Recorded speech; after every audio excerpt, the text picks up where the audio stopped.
Halo guys. Halo. Jadi hari ini kita mau kemana?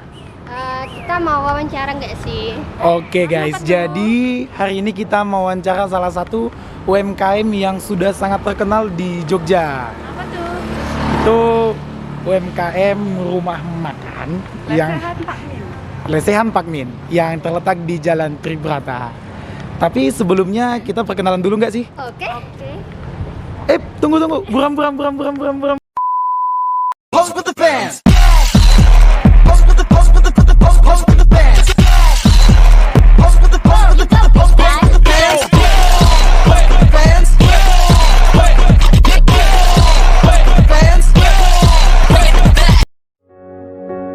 Terbawalah langkahku ke sana, mantra apa entah yang istimewa. Ku percaya selalu ada sesuatu di Jogja. Halo Ibu, selamat malam. Gimana kabarnya Bu? Gimana usahanya malam hari ini? Lancar Bu? Alhamdulillah. Bu, kami dari mahasiswi Politeknik PPP Jakarta ingin mewawancarai lah aspek pedagang UMKM sekitar kita. Jadi Bu, maksud dan tujuan kami datang kemari mengucapkan terima kasih kepada Ibu sebesar-besarnya karena telah memberikan izin dan menerima kami secara baik untuk bisa mewawancarai dagangan Ibu. Bu, kita mulai aja untuk topik pertama ya Bu. Topik pertama itu ada profil usaha Bu. Untuk Ibu sendiri lah, profil usaha ini dalam bidang apa ya? Dinner itu ya jenis makanannya atau menunya apa aja yang tersedia gitu. Ayam geprek, ayam bakar, minyak bakar, minyak bakar, telur bakar yang belum ada. Baik, untuk pertanyaan kedua dan selanjutnya mungkin disambut teman-teman sekaligus ini. Jadi kan ketika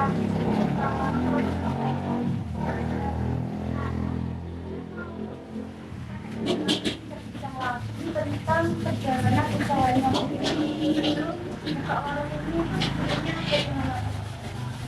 dulu pertama kali saya sudah kenal dulu dari tahun 2002 karena kemarin terkena corona orang nggak boleh tempat untuk sementara ganti usaha sehat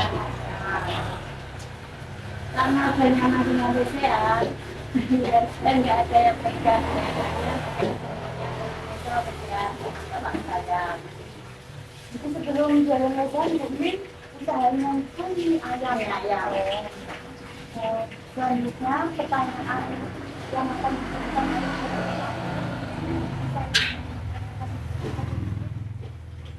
Mungkin ini pertanyaan dari saya Bu.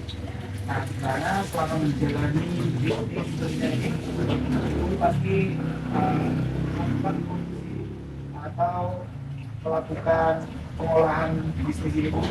Itu misalnya ayam geprek atau lele atau ini, itu pengolahan bahannya itu seperti apa? kalau itu pengolahannya yang penting ya semuanya segar ayam segar itu Ya, seperti itu. Nah, berarti memang di sini untuk penggunaan bahan itu memang bahan-bahan yang bisa dipercaya. iya masih fresh semua Masih sangat fresh gitu. Ya. Tentunya itu untuk memenuhi ini ekspektasi para konsumen.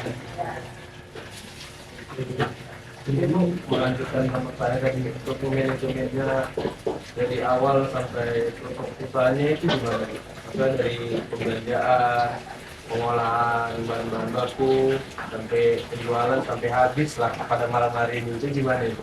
kalau saya kan kalau kita olah terjadi dengan suami saya jadi kalau soal apa ya rugi untung semuanya itu enggak begitu itu saya jadi yang pakai Kalau saya sama suami saya yang penting kita dapat hasil yang banyak.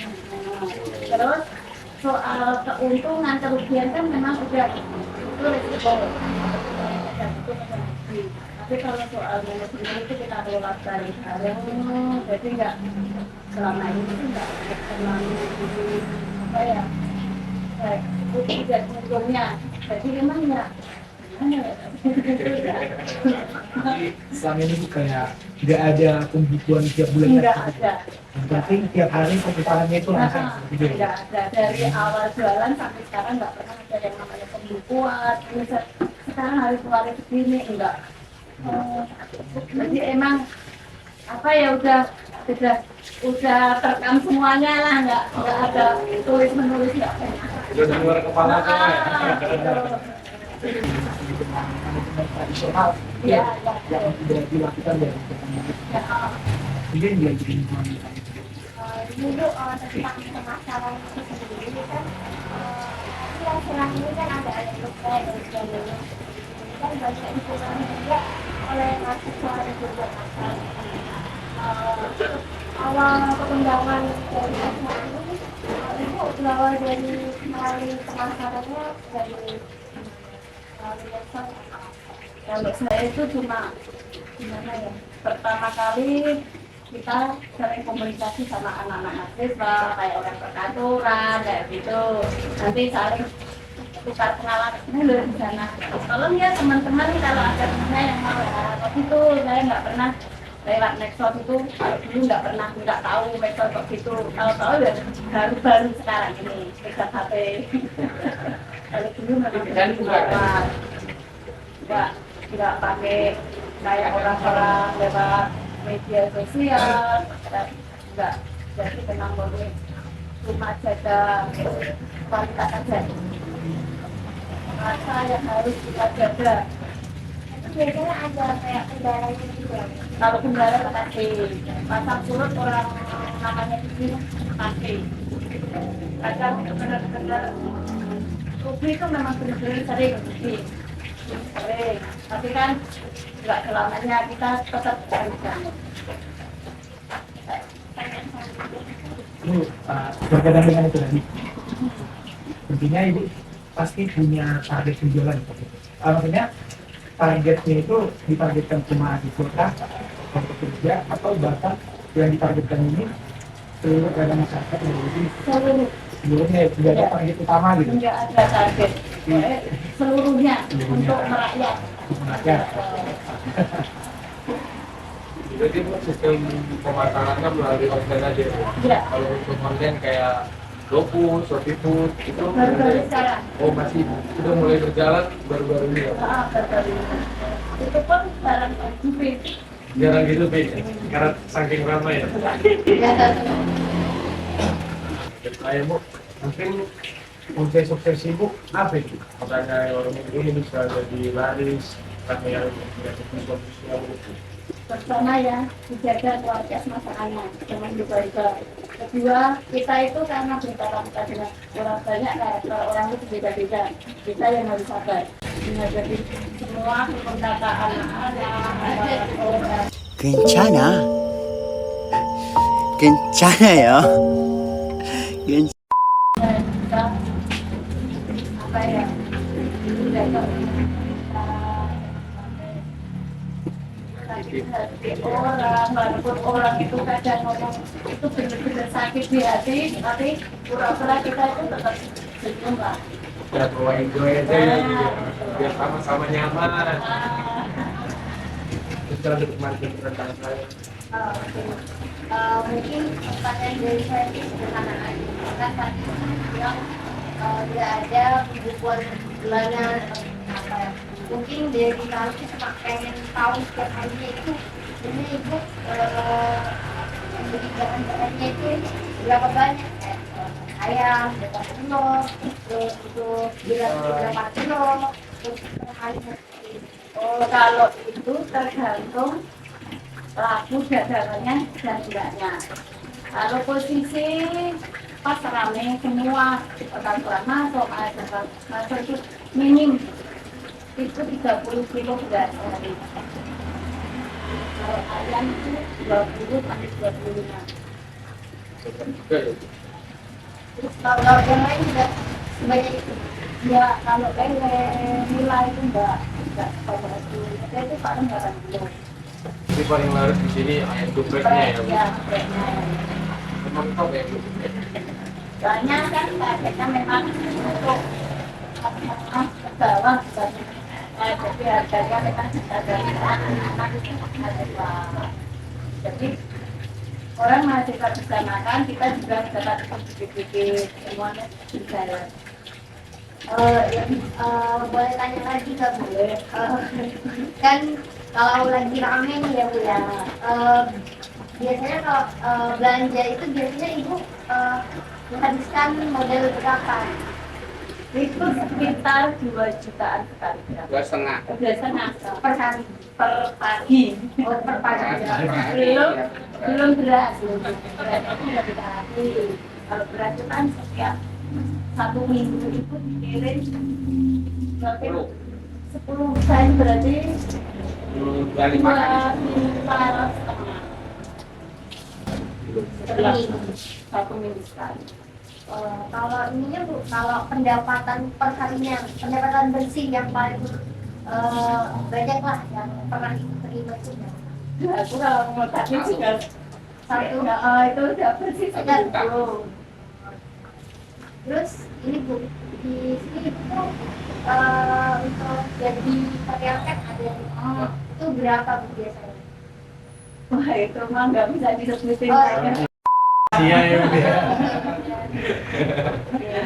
Kita menggaji karyawannya tiap harian minggu bulan. atau Per bulan. Bulanan. Per bulan. Kalau per minggu itu uang musa aja. Oh, malam mingguan ya, Bu. Enggak, aku nggak pernah ngasih itu. Maksudnya enggak. Selama saya sendiri Ya. sudah beberapa kali juga di nah, ini mungkin menyangkut tentang mulai dari kondisi pemasakan bahkan sampai dengan sederhana gitu. Nah, selama saya di Jogja ini dan selama saya tahu warung hidup buka itu sepertinya untuk harga di situ-situ aja seperti itu. Sementara yang kita ketahui untuk harga bahan itu selalu naik. Ya. Nah, untuk menjawab tantangan itu seperti apa? Oh kan? Nah, Ya. tetap berjalan sampai sekarang gitu. Karena nggak semuanya itu naik. Karena orang jualan itu sebenarnya nggak semuanya itu naik. Ada yang naik, ada yang turun. Yang naik, biarin naik. Yang turun kok nongkrong yang naik. Tapi kan biasanya kalau naik itu lebih Sampai dari 100 50. ton. Tapi ada lain yang turun. Itu bersubsidi kayak gitu. Buat menutupi ya, Bu. Kalau itu naik, kita naik nggak bakal kita jalan, malah kita yang bobrok jalan. Karena ikutin kenaikan itu nggak akan habisnya, terus naik terus. Jadi kita cuma subsidi jalan, mana yang turun itu buat untuk yang naik, harga tetap segitu. Selagi kita masih dapat sisa untuk bayar anak-anak, untuk makan itu sudah kita cari satu untuk semuanya kita cari. Ya kalau barang semua tuh naik, Baru. biasanya kalau dapatnya itu 1.000 perak, ya itu paling untungnya 500 perak. Itu, jadi pertahanannya di situ. Katanya Kalau ngikutin naik itu paling atau ambruk jalan mana sendiri. Mungkin satu pertanyaan dari saya, Bu, untuk penutup. Gini, Bu, kan kita berjualan ini kan ada pasang surutnya berjualan, konsumen. Mungkin dari awal Ibu jualan lesehan seperti ini pasti ada kayak bentrokan-bentrokan lah dari batin, kadang nggak laku, ya Bu, kadang nggak rame. Kalau aku sih itu tak ada hal biasa, emang itu Biasa, Bu, ya. bumbunya orang jualan kok gitu. Iya, benar. Nah, jadi pas emang laku ya udah, emang kamu tuh nggak terus-terusan Iya. ngasih kok gitu. Jadi emang buat enjoy aja. Jadi untuk tipsnya lah, Bu, untuk nanti suatu saat kayak misalnya kita ini mahasiswa ingin memulai bisnis baru, mungkin dari tips dari Ibu itu seperti apa nih? Ya sabar. Maka Ya, emang kalau orang jualan tuh nggak cuma untuk waktu atau 2 bulan minimal 1 tahun itu kita baru jalan. Terus kita itu harus punya modal itu pertama jualan itu paling enggak 3 kali modal. Jadi untuk modal pertama itu habis untuk merogoh yang keduanya. Kalau ketiganya itu udah gak laku, ya kita baru itu cari usaha lain. Karena dulu itu juga jualan itu sambil kerja. Jadi bapak jualan itu masih kerja. Kerja juga. Karena butuh modal untuk nomboknya terus. Kalau orang jualan pasti ada pasar turunnya. Kita cuma bisa bertahan juga, kita sabar juga. Yang namanya rugi itu sering. Yang namanya untung juga hampir tiap hari untungnya. Masih ada ruginya juga ya. Rugi itu pasti. Terus sekarang itu udah enak orang jualan aja pakai ini dikasih kali 9 itu market itu free dari sini sampai di Harjo. Jualannya itu belum lama banget. 1 tahun baru kita setempat koran. Dari kayak 2000 baru lahir. Biasa perjuangan buat keluarga ya Bu ya. Sampai pernah ibu di satu tuh harus nggak cukup buat makan satu hari. Itu orang tua nggak ada yang tahu loh, aku tuh benar-benar menderita. Dari nol banget ya Pak ya. Karena Buat merintis usahanya. Saya itu kontrak sekal pertama itu ya, saya kontrak itu nggak pakai stiker saya, koran sama bantannya pakai berdua. Dulu kan nggak kayak sekarang kali kerjaan harus pakai lamaran, enggak cuma datang kamu bisa apa gitu, bisa baca nggak, bisa dulu nggak, bisa Jadi basic kemampuan ya Bu. ya udah. Oke, dari teman-teman semua sudah cukup mengenai materi hari ini. Terima kasih untuk Ibu yang sudah bersedia memberikan materi kepada kami. Kurang dan lebihnya saya dan teman-teman saya mohon maaf. Kepada Allah saya mohon ampun. Kami akhiri wabillahi taufiq wal hidayah. Wassalamualaikum warahmatullahi wabarakatuh. Waalaikumsalam. Terima kasih ya. Terima kasih. Foto dulu ya. Oke.